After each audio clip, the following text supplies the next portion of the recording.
balancing truth, principles, and perspective. This is the Equalizer Podcast.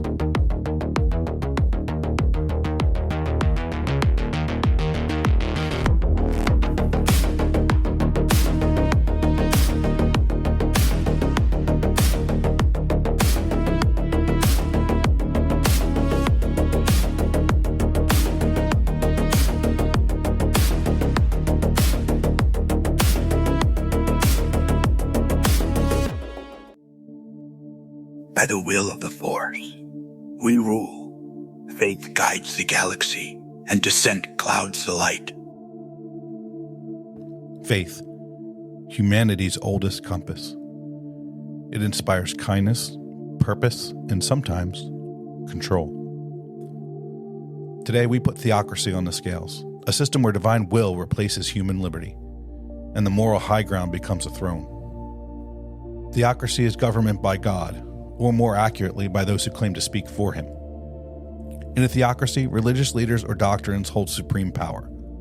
Laws are divine decrees. Faith is not a choice, it's a requirement. Where enlightened capitalism protects freedom of conscience, theocracy demands conformity of belief. From my perspective, where liberty is the moral high ground, theocracy is not faith's triumph. It's faith's corruption, the moment belief comes law. Theocracy is one of humanity's oldest forms of rule. When chaos struck, famine, war, collapse, people sought divine order. From Moses to Muhammad, kings and clerics claimed authority not from the consent of the governed, but from the heavens themselves. That same instinct repeats through history. When societies lose trust in reason, they turn to revelation. And revelation, when institutionalized, becomes power. Iran, 1979. The Islamic Revolution overthrew a Western-backed monarchy and replaced it with rule by clerics. Ayatollah Khomeini promised divine justice. By 2025, Iran's supreme leader still controls every branch of government. Sharia governs daily life, from speech to clothing to the economy, to who drives, to who lives, and to who dies. Oil funds the regime, dissent fuels its prisons. In 2022, the Masa Amini protests left over 500 people dead, women demanding liberty against men claiming God's authority. Saudi Arabia, 1932. Saudi Arabia united tribes under Wahhabi Islam, a fusion of faith and monarchy that still defines it today.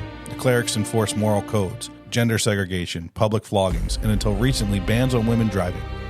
GDP per capita is over $27,000, but spiritual control comes at the price of intellectual stagnation.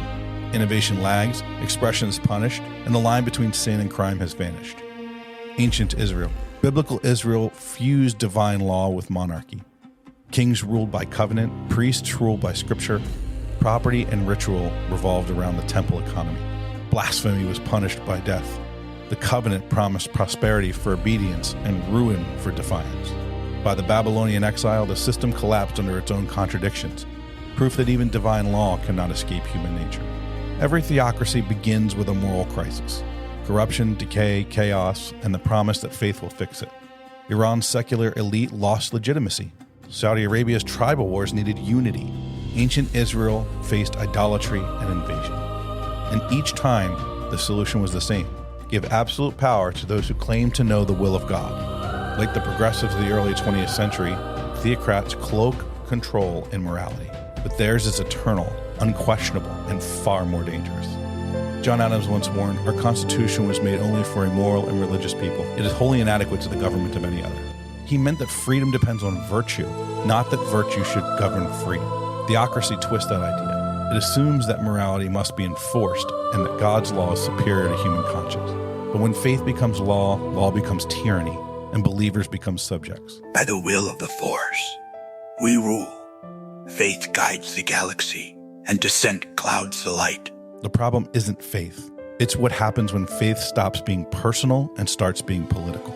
Theocracy promises light, but it casts the longest shadow. Next time on The Equalizer, we'll weigh communism's attempt at markets, state capitalism, where science, not scripture, claims to rule. Until then, I'm Evan Quaich, and may we never mistake holiness for freedom.